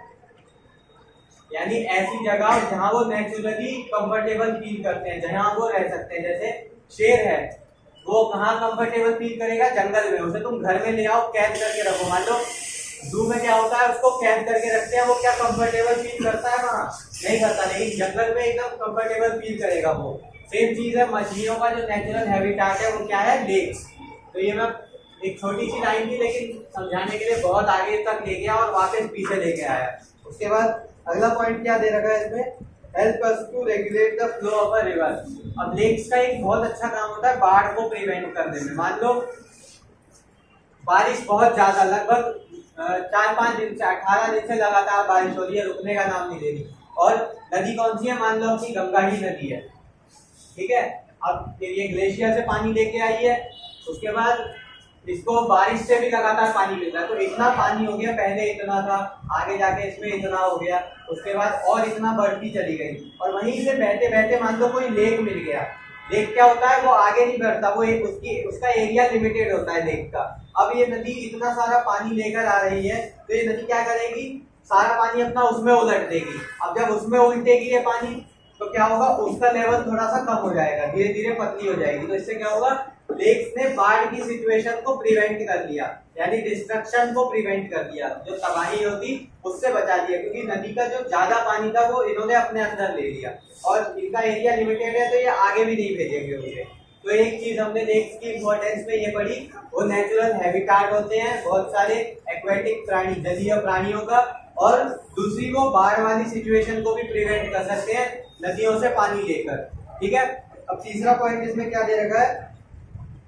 Prevent flooding and supplies water during the dry season. कहीं नदियां सूख जाती है तो उस टाइम क्या होता है? लेक्स का पानी हमारी जरूरतों को पूरा करता है। ये था चौथा पॉइंट। इसके बाद used for developing hydel powers.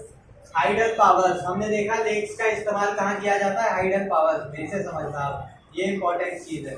इसमें मैं आपको पूरा इलेक्ट्रिसिटी जनरेशन समझा दूंगा, इस चैप्टर में नहीं है लेकिन समझा दूंगा कि इलेक्ट्रिसिटी का मतलब इलेक्ट्रिसिटी प्रोड्यूस कैसे होती है। मान लो वो सुना है टरबाइन ऐसा कुछ स्ट्रक्चर रहता है, ये जो टरबाइन्स होती है प्लांट्स में जहाँ इलेक्ट्रिसिटी बनती है, ये धीरे धीरे घूमती रहती है। तो क्या करते हैं? जो लेक्स का पानी होता है उसको, नीचे कोयला होता है हमारा नेचुरल रिसोर्स, उसपे उस पानी को एकदम हाई टेम्परेचर पे गर्म किया जाता है, और ये जो गर्म पानी की जो वेपर्स होती है, इन वेपर्स को इन टरबाइन पे छोड़ते हैं, और ये टरबाइन के पास एक मैकेनिकल एनर्जी, यानी जब इसको इस एनर्जी को, गर्म पानी की एनर्जी को इस पे छोड़ा जाता है, तो ये जो केमिकल एनर्जी है ये एक मैकेनिकल एनर्जी में कन्वर्ट होती है, और उसके बाद इलेक्ट्रिसिटी का जनरेशन होता है। तो उसमें हमें पानी की जरूरत थी, और हमने देखा नदियां सूख चुकी है इस टाइम पे। तो हमने देखा कि जब नदियों का पानी अवेलेबल नहीं होता हमें, तो हमारी मदद कौन करते हैं? अपने लेक्स, इसमें हाइडल पावर यानी इलेक्ट्रिसिटी के जनरेशन में भी। इसके बाद अगला पॉइंट है they moderate the climate of surrounding. मान लो बहुत ज्यादा गर्मी का माहौल है आपके पास, उस टाइम आपको अगर लेक के पास चले जाओगे तो लैंड ब्रीज, सी ब्रीज का कंसेप्ट पता है? नहीं पता बहुत सारे बच्चों को, तो वो बताता हूँ मैं आपको। एक मिनट, सी ब्रीज का कंसेप्ट एसएसटी पढ़ रहे हैं, लेकिन मैं तुम्हें साइंस की तरफ तुम्हारा ध्यान थोड़ा सा घुमाता हूँ। लैंड और सी ब्रीज का क्या मतलब है? मान लो ये लैंड वाला एरिया है, ठीक है, उसके बाद यहाँ से समुद्र शुरू हो जाता है, या अभी हम लेक पढ़ रहे हैं तो लेक मान लो समुद्र की जगह ये लेक है। अब साइंस में हम क्या पढ़ते हैं? मैटर की हमने 3 स्टेट्स पढ़ी थी, सॉलिड, लिक्विड और गैस।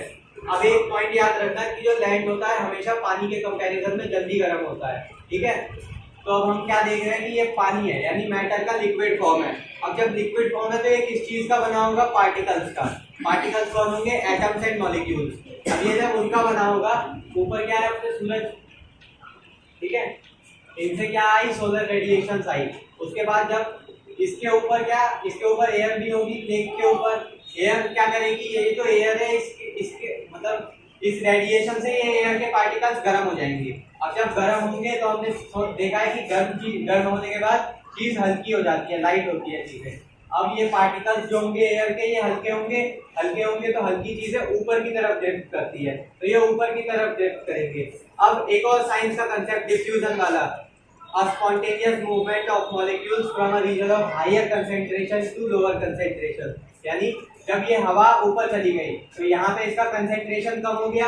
अब यहाँ पे क्या है? अभी मान लो इस वाली एयर पे सोलर रेडिएशन नहीं आई है, तो इसके पार्टिकल क्या है? ठंडे हैं तो डेंस है। डेंस का मतलब पास है थोड़े से। ये पार्टिकल गर्म हुए, दूर हुए, तब ऊपर गए। ये पास है तो ये क्या करेंगे कि यहाँ पे इनका जो कंसेंट्रेशन है वो ज्यादा है, तो ये इस तरफ मूव करेंगे, क्योंकि यहाँ कंसेंट्रेशन कम हो गया जब ये हवा गर्म होकर ऊपर गई। तो देखो अब हम क्या देखते हैं कि ये गर्म हवा ऊपर गई और ये हवा ऐसे इधर आ गई। तो हम यहाँ क्या देख रहे हैं, मूवमेंट ऑफ एयर, यानी एयर ऊपर मूव कर रही है और ये एयर इधर मूव कर रही है। तो हम क्या देख रहे हैं कि जो ठंडी हवा है इधर मूव कर रही है। तो हम क्या कहते हैं कि जब हम लेक्स के पास जाते हैं तो हमें ताजी हवा वहां से मिलती है। तो कंसेप्ट क्या होता है, यही होता है कि गर्म ऊपर और ये इधर आती है डिफ्यूजन के कारण। तो हमने क्या देखा कि हमें लेक्स के पास ताजा क्लाइमेट एकदम ठंडा मिलता है। इससे क्या होगा, हमारा जो ब्रेन है वो शांत रहेगा और हम मेडिटेशन भी कर सकते हैं लेक्स के पास, क्योंकि हमें लैंड और सी ब्रीज के कंसेप्ट के द्वारा ठंडी हवा मिल रही है। तो एक एसएसटी में साइंस का कंसेप्ट बताया, तो ये मैंने आपको कुछ इंपॉर्टेंस बताई लेक्स की। अब एक एक करके लेक्स के टाइप्स पढ़ते चलेंगे, ठीक है। तो देखो लेक्स के बारे में बताया, लेक्स क्या होते हैं और उनकी इंपॉर्टेंस बताई। अब लेक्स के टाइप्स पढ़ते हैं। तो सबसे पहले हम पढ़ेंगे ग्लेशियर लेक्स। ग्लेशियर ये जो टर्म है इससे आप लोग फेमिलियर है, मैं बता चुका हूँ ग्लेशियर क्या, हमने रिवर्स वाले सिस्टम में पढ़ा था। कुछ लेक्स ग्लेशियर होते हैं। अब बहुत सारे बच्चे कंफ्यूज होंगे कि ये क्या ग्लेशियर लेक्स है, तो क्या ये ग्लेशियर मेल्ट होते हैं तो ये उसका पानी होता है? नहीं, ये जो लेक्स होते हैं, मान लो कोई ग्लेशियर, मान लो ये पहाड़ है और ये है अपना नदर लेक वाला एरिया, ठीक है। पहाड़ में से कोई ग्लेशियर बहुत तेजी से गिरता हुआ आया और वो इतना बड़ा था कि उसने यहाँ एम्पाउंडमेंट बना दिया, गड्ढा बना दिया। अब गड्ढा बना दिया और वो आगे बहता चला गया और आगे बढ़ेगा तो नदियों में जाके वो मिल जाएगा। लेकिन ये जो गड्ढा बनाया है इसमें क्या होगा, उसके जाने के बाद बारिश का पानी आएगा बहुत ज्यादा, और बारिश का पानी जब बहुत ज्यादा आएगा तो यहाँ पानी भर जाएगा। और rain water is the purest form of water, यानी बारिश का पानी सबसे प्योर होता है। जब ये भर जाएगा तो हम क्या देख रहे हैं कि एक गड्ढे में पानी भर गया, तो और ये गड्ढा किसकी वजह से बना है, ग्लेशियर के कारण। इस कारण ये क्या कहलाता है, ग्लेशियर लेक, ठीक है। तो इतना डिटेल में नहीं जाते, मेन पॉइंट बता दिया मैंने और आसानी से समझ में आ गया आप लोगों को कि ग्लेशियर गया, गड्ढा बनाया, उसमें जब पानी भर गया तो उस लेक को हमने क्या बोला, ग्लेशियर लेक। अगला ऑक्सबो लेक्स। अब ये जो लेक है ये बनता है नदियों के कारण। वापस चलो अपनी गंगा नदी के ऊपर, मान लो ये गंगा नदी बहते हुए आ रही है और इसमें ट्रिब्यूटरी डिस्ट्रीब्यूटरी पहले ये इतनी थी, अब ये इस वाले रीजन में भी बह रही है, ठीक है। लेकिन बाद में क्या हुआ, आगे चलते चलते धीरे धीरे इसका कोर्स क्या हो गया, फिर पतला हो गया। हमने पढ़ा था आगे कि वो लेक्स को डोनेट कर देती है, तो बीच में मान लो कोई लेक मिला होगा तो उसको डोनेट किया और इसका कोर्स फिर से पतला हो गया। और ऐसे बहते बहते ये अपना शेप धीरे धीरे फिर चेंज करेगी, जब पतली होगी तो फिर चेंज करेगी और अल्टीमेटली एक टाइम ऐसा आता है, एनिमेशन में देखना, ऐसे में आप लोग देखोगे कि ऑक्सबो लेक्स कैसे बनते हैं। तो उसमें क्या पता चलेगा कि एक टाइम ऐसा आएगा जब ये जो नदी इसके साथ बह रही थी ये इससे अलग हो जाएगी और ये एक अलग ऐसे लेक बन जाएगा, ये इससे अलग हो जाएगा और ये नदी अलग बहती रहेगी और ये अलग लेक बन जाएगा। तो ये जो नदी से अलग हो जाता है, ऐसे लेक्स को हम ऑक्सबो लेक्स बोलते हैं। समझ में आया? तो ये लेक्स का दूसरा टाइप खत्म होता है। अब तीसरा टाइप, अपना तीसरा टाइप है लगून्स। लगून्स का मतलब जैसे हमने ये नदी में देखा तो सेम मान लो कोई समुद्र है बहुत बड़ा, उसके पैरेलल क्या होता है, यहाँ पे बहुत सारा डिपॉजिट हो जाते हैं सैंड और सेम पार्टिकल डिपॉजिट हो गए। तो बीच में जब ये आ गए और इधर पानी है और पानी के इधर मान लो किनारा तो हो गई, तो वहाँ भी लैंड वाला एरिया और यहाँ डिपॉजिट